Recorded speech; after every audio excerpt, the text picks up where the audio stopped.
Hi all അസ്സലാമു അലൈക്കും, welcome back. അപ്പോൾ ഇന്നത്തെ നമ്മുടെ റെസിപ്പി എന്ന് പറയുന്നത് ഒരു ഭയങ്കര സ്പെഷ്യലായിട്ടുള്ളൊരു ഐറ്റമാണ് കേട്ടോ. നമ്മുടെ കണ്ണൂരിൻ്റെ അഹങ്കാരം അല്ലെങ്കിൽ കണ്ണൂരിൻ്റെ സ്വത്ത് എന്നറിയപ്പെടുന്ന കണ്ണൂരപ്പത്തിൻ്റെ റെസിപ്പിയാണ്.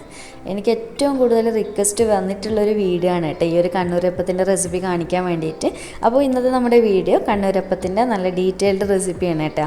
അപ്പോൾ ഒരിക്കലും ഫ്ലോപ്പ് ആയില്ല, നല്ല പെർഫെക്റ്റ് ആയിട്ട് നമുക്ക് വീട്ടിൽ തയ്യാറാക്കി എടുക്കാൻ പറ്റും. അപ്പോൾ നമുക്ക് വീഡിയോയിലേക്ക് പോയാലോ? വീഡിയോയിലേക്ക് പോകുന്നത് പിന്നെ നിങ്ങൾക്ക് ചാനൽ ഇഷ്ടപ്പെടുന്നുണ്ടെങ്കിൽ പ്ലീസ് ഒന്ന് സബ്സ്ക്രൈബ് ചെയ്ത് സപ്പോർട്ട് ചെയ്യണേ. അപ്പോൾ നമ്മുടെ കണ്ണൂരപ്പം ഉണ്ടാക്കാൻ വേണ്ടിയിട്ട് നമുക്ക് 1 കപ്പ് അളവിൽ പച്ചരി ഞാൻ ഇവിടെ നല്ലപോലെ കഴുകി വൃത്തിയാക്കിയതിന് ശേഷം കുറച്ച് പച്ചവെള്ളം ഒഴിച്ചിട്ട് നല്ലപോലെ ഒരു 3-5 മണിക്കൂർ കുതിർത്ത് വെച്ചിട്ടുണ്ടായിരുന്നു കേട്ടോ. അപ്പോൾ പച്ചരി എല്ലാവർക്കും അറിയാമല്ലോ, നമ്മൾ ദോശക്കൊക്കെ എടുക്കുന്ന സെയിം അരി തന്നെയാണ്. അപ്പോൾ 1 കപ്പ് അളവിലാണ് ഞാൻ എടുത്തിട്ടുള്ളത്. ഇനി നമ്മൾ ഈ അരി നല്ലപോലെ കുതിർന്നതിന് ശേഷം ഈ വെള്ളം ഒന്ന് കളഞ്ഞെടുത്തിട്ട് മിക്സിയുടെ ജാറിലേക്ക് ഇട്ട് കൊടുക്കണം.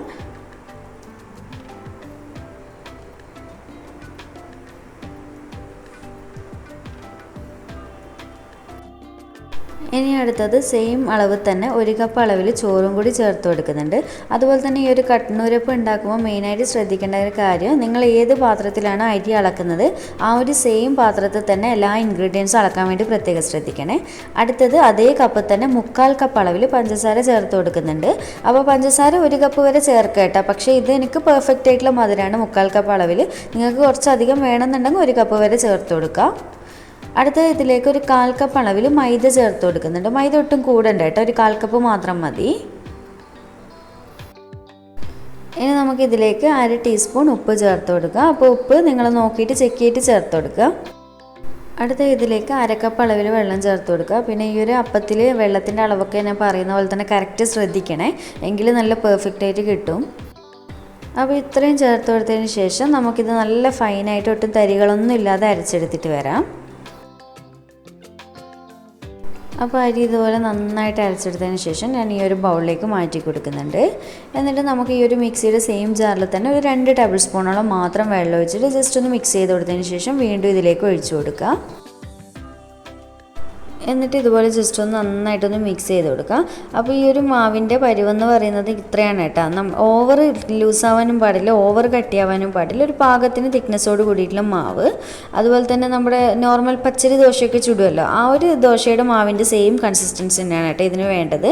അപ്പോൾ ഇത്രയേ ഉള്ളൂ. ഇനി നമുക്കിത് അടച്ച് വെച്ച് കൊടുക്കാം. ഇനി നമുക്കിതുപോലെ ഇത് അടച്ച് വെച്ച് കൊടുക്കാം. എന്നിട്ട് ചുരുങ്ങിയത് 8 മണിക്കൂർ എന്തായാലും റെസ്റ്റ് ചെയ്യാൻ വേണ്ടി വെക്കണേ. 8 മണിക്കൂറിൽ ഒട്ടും കുറയാൻ പാടില്ല, ഒരല്പം കൂടിപ്പോയാലും കുഴപ്പമൊന്നുമില്ല. കാരണം നമ്മളിത് എത്രത്തോളം റെസ്റ്റ് ചെയ്യാൻ വെക്കുന്നു അതിനനുസരിച്ച് നമ്മുടെ കണ്ണൂരപ്പത്തിൻ്റെ പെർഫെക്ഷൻ കൂടും. അതുകൊണ്ട് പ്രത്യേകം ഒന്ന് ഈ ഒരു ടൈം ശ്രദ്ധിക്കുക കേട്ടോ. അപ്പോൾ നിങ്ങൾ രാവിലെ അപ്പം ചുടുന്നുണ്ട് എന്നുണ്ടെങ്കിൽ രാത്രി ഉറങ്ങുന്നതിന് മുന്നേ ആയിട്ട് അരച്ച് വെച്ചിട്ട് രാവിലെ ചുട്ടെടുത്താലും മതി. ഇപ്പോൾ ഏതാണ്ട് ഒരു 8-8.5 മണിക്കൂറൊക്കെ ആയതിനു ശേഷമാണ് കേട്ടോ ഞാൻ മാവ് ചുടാൻ വേണ്ടിയിട്ട് എടുക്കുന്നത്. നല്ല പെർഫെക്റ്റ് ആയിട്ട് വന്നിട്ടുണ്ട്, ടേസ്റ്റൊക്കെ നല്ല രീതിക്കായിട്ടുണ്ട്. അപ്പോൾ ഈ ഒരു മാവ് പൊങ്ങിയിട്ട് വരുമൊന്നുമില്ല കേട്ടോ, കാരണം നമ്മളിതിൽ ഈസ്റ്റും കാര്യങ്ങളൊന്നും ചേർക്കുന്നില്ല. അപ്പോൾ ഇനി നമുക്കിതിലേക്ക് 1/4 ടീസ്പൂൺ ബേക്കിംഗ് സോഡയും കൂടി ചേർത്ത് കൊടുക്കുന്നുണ്ട്. അപ്പോൾ ഇത് സ്കിപ്പ് ചെയ്യാതെ നിർബന്ധമായിട്ട് തന്നെ ചേർക്കണേ. എന്നിട്ടിത് നല്ലപോലെ തന്നെ ഒന്ന് മിക്സ് ചെയ്ത് കൊടുക്കുക കേട്ടോ. ഒട്ടും കട്ടിയൊന്നും ഇല്ലാതെ നല്ലപോലെ മിക്സാക്കി കൊടുക്കുക.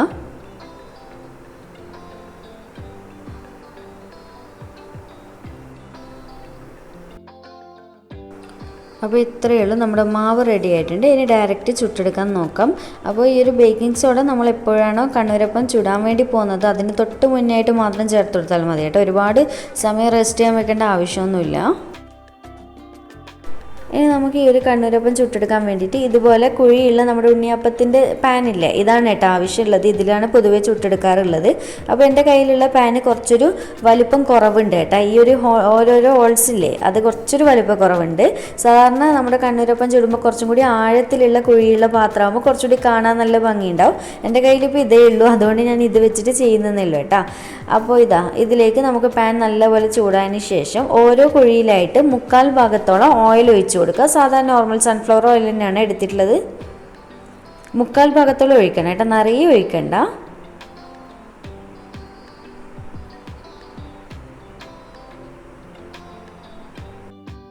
അപ്പോൾ ഇതുപോലെ മൊത്തത്തിൽ ഒഴിച്ചു കൊടുത്തതിന് ശേഷം നല്ലപോലെ എണ്ണ ചൂടാവുന്നവരെ വെയിറ്റ് ചെയ്യാം. അപ്പോൾ ഇത് നമ്മുടെ മാവ് ആ ഒരു ഉണ്ണിയപ്പ പാത്രത്തിലേക്ക് ഒഴിക്കാനുള്ള ഈസിക്ക് വേണ്ടിയിട്ട് ഞാൻ എന്താക്കുന്നതെന്ന് വെച്ച് കഴിഞ്ഞാൽ ഇതുപോലെ സ്റ്റീൽ ഗ്ലാസ്സിലേക്ക് കുറച്ച് കുറച്ചായിട്ട് മാവ് ഒഴിച്ച് കൊടുക്കുന്നുണ്ട് കേട്ടോ. അപ്പോൾ ഈസി ആയിട്ട് നമുക്ക് ഒറ്റ ട്രിപ്പ് തന്നെ ഒഴിച്ചെടുക്കാൻ പറ്റും. അല്ലാതെ നമ്മൾ ഓരോരോ സ്പൂൺ വെച്ചിട്ട് ഇങ്ങനെ കോരി ഒഴിക്കുമ്പോൾ അവിടെ ഇവിടെയൊക്കെ ആയിട്ട് ഉറ്റിയിട്ട് ഭയങ്കരമായിട്ട് വൃത്തിയിടാവും കേട്ടോ. അതുകൊണ്ട് ഞാനിങ്ങനെയാണ് പൊതുവേ ചെയ്യാറുള്ളത്. ഇങ്ങനെ ചെയ്യണമെന്ന് നിർബന്ധമൊന്നുമില്ല കേട്ടോ. നിങ്ങൾ സ്പൂൺ വെച്ചിട്ട് ഒഴിക്കുകയാണെങ്കിൽ അങ്ങനെ ഒഴിച്ചു കൊടുക്കാം. അപ്പോൾ ഇപ്പോൾ നമ്മുടെ എണ്ണയൊക്കെ നല്ലപോലെ ചൂടായിട്ടുണ്ട്. അപ്പോൾ ചൂടായി ഒന്ന് ചെക്ക് ചെയ്യാൻ വേണ്ടിയിട്ട് ഇതുപോലെ കുറച്ചൊരു ഡ്രോപ്പ് നമ്മുടെ മാവൊന്ന് ഇറ്റിച്ചു കൊടുത്താൽ മതി കേട്ടോ. നല്ലപോലെ ഇതാ ചൂടായി വന്നിട്ടുണ്ട്. അപ്പോൾ നമ്മുടെ എണ്ണയൊക്കെ ചൂടാകുന്ന സമയം തന്നെ നമുക്കിതിലേക്ക് തിരിച്ചിടാനൊക്കെ ആവശ്യമായിട്ടുള്ള സ്പൂണും ഇതുപോലെ സ്ക്വയറൊക്കെ ഉണ്ട് എന്നുണ്ടെങ്കിൽ ഒന്ന് എടുത്ത് വെക്കുക കേട്ടോ. അപ്പോൾ എണ്ണ ചൂടായതിന് ശേഷം നമ്മുടെ മാവ് മൊത്തത്തിലായിട്ട് ഒഴിച്ചു കൊടുക്കുക. അപ്പോൾ ഓരോ കുഴിയിലും നിറയെ തന്നെ ഒഴിച്ചു കൊടുക്കുക കേട്ടോ. അതുപോലെ തന്നെ ഒഴിച്ചു കൊടുക്കുന്ന സമയത്ത് ലോ ടു മീഡിയം ഫ്ലെയിമിൻ്റെ ഇടയിലായിട്ട് ഫ്ലെയിം വെച്ച് കൊടുക്കണേ നിർബന്ധമായിട്ടും.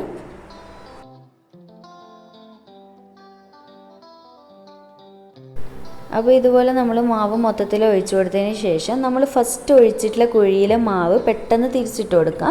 അതുപോലെ സെക്കൻഡ് ഒഴിച്ചിട്ടുള്ളത്, തേർഡ് ഒഴിച്ചിട്ടുള്ള, അങ്ങനെ ഓർഡറിൽ പെട്ടെന്ന് തിരിച്ചിട്ട് കൊടുക്കുക കേട്ടോ. കാരണം മൊത്തത്തിൽ മാവ് ഒഴിച്ചു കൊടുത്ത ശേഷം ഉടനെ തന്നെ തിരിച്ചിട്ട് കൊടുക്കണേ. കാരണം എന്താ അങ്ങനെ പറയുന്നതെന്ന് വെച്ചാൽ നിങ്ങൾ കണ്ണൂരപ്പം കഴിച്ചവരുണ്ടാവും, അല്ലെങ്കിൽ കണ്ടവരെങ്കിലും ഉണ്ടാകും. ഒരു സൈഡ് വൈറ്റ് കളറും ഒരു സൈഡ് അടിഭാഗത്ത് ഗോൾഡൻ ബ്രൗൺ കളറായിട്ടാണ് കണ്ണൂരപ്പം ഇരിക്കുക. അതുകൊണ്ട് തന്നെ ഇതുപോലെ ഒഴിച്ചു കൊടുത്ത് ഉടനെ തന്നെ തിരിച്ചിട്ട് കൊടുക്കാൻ വേണ്ടി ശ്രദ്ധിക്കണം. അപ്പോൾ ഞാൻ ഫസ്റ്റ് ഏതാണ് ഒഴിച്ചത് അതിന് ശേഷം ഇങ്ങനെ ഓർഡറിൽ വന്നിട്ടാണ് കേട്ടോ തിരിച്ചിട്ട് കൊടുക്കുന്നത്.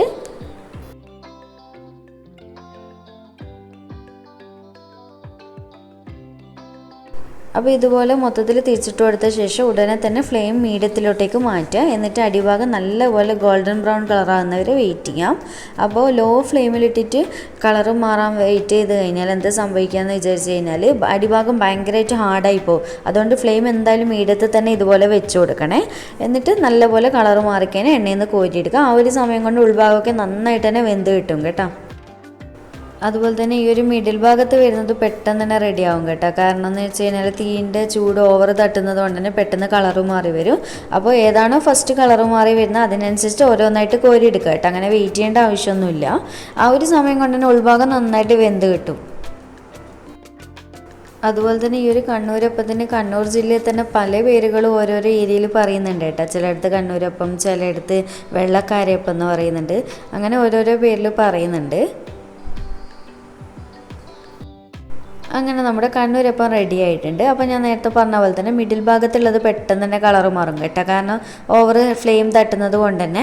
അപ്പോൾ അത് ആദ്യം തന്നെ കോരിയെടുക്കുക കേട്ടോ. അതിനുശേഷം ഓരോന്നായിട്ട് ഏതാണോ ഫസ്റ്റ് കളറ് മാറുന്നത് അതിനനുസരിച്ച് ഓർഡറിൽ കോരിയെടുക്കുക കേട്ടോ. അപ്പോൾ സിമ്പിളല്ലേ ചെയ്യാനായിട്ട്. കാണാൻ തന്നെ നല്ല മൊഞ്ചുമില്ലല്ലോ. ഒരു സൈഡ് വേറൊരു കളറ്, ഒരു സൈഡ് വേറൊരു കളറായിട്ട് കഴിക്കാനും ഭയങ്കര ടേസ്റ്റാണ് കേട്ടോ. അപ്പോൾ ഇത് തീ ചൂട് കുറയുന്ന ഭാഗത്തു നിന്ന് മിഡിലേക്ക് ഇങ്ങോട്ടേക്ക് എടുത്തിട്ട് കൊടുത്താലും മതി കേട്ടോ. അപ്പോൾ പെട്ടെന്ന് തന്നെ കളറ് മാറി വരും.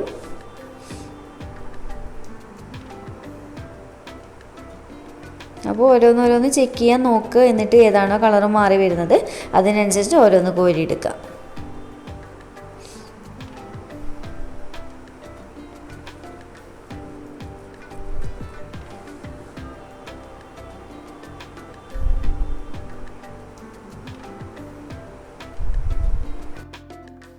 അങ്ങനെ നമ്മുടെ ഫസ്റ്റ് ബാച്ച് അപ്പം റെഡിയാക്കിയിട്ടുണ്ട്. ഇനി നമുക്ക് ബാക്കിയുള്ളത് മൊത്തത്തിൽ ഇതുപോലെ തന്നെ ഒന്ന് ചുട്ടെടുക്കാം. അപ്പോൾ സെക്കൻഡ് ട്രിപ്പ് മാവ് ഒഴിച്ചു കൊടുക്കുന്ന സമയത്ത് എണ്ണ കുറവുള്ള കുഴിയിലായിട്ട് നേരത്തെ പോലെ തന്നെ ഫസ്റ്റ് നമ്മൾ ഒഴിച്ചു കൊടുത്തല്ലോ ഒരു 3/4 ഭാഗത്തോളം എണ്ണ, അതുപോലെ തന്നെ ഒഴിച്ചു കൊടുക്കാം കേട്ടോ. എങ്കിലേ നമുക്കിത് വെന്ത് കിട്ടുള്ളൂ. അങ്ങനെ നമ്മുടെ മൊത്തത്തിലുള്ള അപ്പം ചുട്ട് കഴിഞ്ഞിട്ടുണ്ട്. അപ്പോൾ എനിക്ക് ഈ ഒരു അളവ് കിട്ടിയിട്ടുള്ളത് ഒരു 30 എണ്ണമാണ് കേട്ടോ കിട്ടിയിട്ടുള്ളത്. അപ്പോൾ ഇനി നിങ്ങൾ എന്ത് ചെയ്യണമെന്ന് വിചാരിച്ച് കഴിഞ്ഞാൽ ചൂടോടെ തന്നെ ഇതുപോലെ എന്തെങ്കിലും സ്റ്റീലിൻ്റെ ഒരു പാത്രത്തിൽ, ഞാനിപ്പോൾ ഇതുപോലെ ഒരു പാട്ടയിലാണ് ഇട്ട് വെക്കുന്നത്, ഏതെങ്കിലും നല്ലൊരു അടപ്പുള്ള ടൈറ്റായിട്ട് അടപ്പുള്ള ഒരു സ്റ്റീലിൻ്റെ ഒരു പാത്രത്തിലേക്ക് നമ്മൾ ചുട്ടിട്ടുള്ള അപ്പം മൊത്തത്തിലായിട്ട് ചൂടോടെ തന്നെ ഇട്ട് വെച്ച് കൊടുക്കുക കേട്ടോ. എന്തിനിങ്ങനെ ചെയ്യുന്നതെന്ന് വിചാരിച്ച് കഴിഞ്ഞാൽ നമ്മൾ ഈ ഒരു അപ്പം ചുട്ട ഉടനെ തന്നെ ഈ ഒരു വൈറ്റ് ഭാഗം കുറച്ചൊരു നല്ല സോഫ്റ്റും ആ ഒരു ബ്രൗൺ ഭാഗം അത്ര സോഫ്റ്റ് ഇല്ലാതെയായിരിക്കും ഉണ്ടാകുക. അപ്പോൾ ടോട്ടലി മൊത്തത്തിൽ നല്ല സോഫ്റ്റായി കിട്ടാൻ വേണ്ടിയിട്ടാണ് ഇങ്ങനെ ചെയ്യുന്നത്. അപ്പോൾ ചൂടോടെ തന്നെ ഇതുപോലെ അടച്ചു വെച്ച് കൊടുക്കാൻ ശ്രദ്ധിക്കണേ. എന്നിട്ട് ചൂടാറുന്നവരെ, ഒരു ചൂട് തണിയുന്നവരെ ഒരു 3-4 മണിക്കൂർ മാത്രം ഇതുപോലെ വെച്ച് കൊടുത്താൽ മതി. അപ്പോൾ ഇത്രയേ ഉള്ളൂ കേട്ടോ, നമ്മുടെ കണ്ണൂരപ്പം റെഡി ആയിട്ടുണ്ട്. ഇപ്പോൾ ഏതാണ്ട് നല്ലപോലെ ചൂടാറി ഏതാണ്ട് ഒരു 3 മണിക്കൂറൊക്കെ കഴിഞ്ഞിട്ടുണ്ട് കേട്ടോ എടുക്കുന്ന സമയത്ത്. അപ്പോൾ ഇത്രയേ ഉള്ളൂ. എന്തായാലും നിങ്ങൾക്ക് ഇഷ്ടമാവും, ഒരു തവണയെങ്കിലും നിങ്ങൾ ട്രൈ ചെയ്ത് നോക്കുക കേട്ടോ. കാരണം ഒരുപാട് റിക്വസ്റ്റ് വന്ന വീഡിയോ ആയതുകൊണ്ട് തന്നെ ഞാൻ കുറച്ചൊരു ഡീറ്റെയിൽ ആയിട്ട് തന്നെ കാര്യങ്ങൾ പറഞ്ഞു തന്നിട്ടുണ്ട്. കാരണം ഫസ്റ്റ് തന്നെ ചുടുമ്പോൾ എല്ലാവർക്കും നന്നാവണമെന്നില്ലല്ലോ. അപ്പോൾ ഞാൻ പറഞ്ഞ പോലെ തന്നെ ചെയ്യുക. പ്രത്യേകിച്ചും മാവ് അരച്ച് വെക്കുന്ന ആ ഒരു സമയം, പിന്നെ വെള്ളത്തിൻ്റെ അളവ് കാര്യങ്ങളൊക്കെ കറക്റ്റായിട്ട് ശ്രദ്ധിച്ച് കഴിഞ്ഞാൽ നിങ്ങൾക്ക് പെർഫെക്റ്റ് ആയിട്ട് ചുട്ടെടുക്കാൻ പറ്റും. അപ്പോൾ വീഡിയോ ഇഷ്ടമായിട്ടുണ്ടെന്നുണ്ടെങ്കിൽ ലൈക്ക് ചെയ്യാനും ചാനൽ സബ്സ്ക്രൈബ് ചെയ്യാനും മറക്കല്ലേ. അപ്പോൾ വീണ്ടും ഒരു അടിപൊളി വീഡിയോ ആയിട്ട് കാണാം. താങ്ക്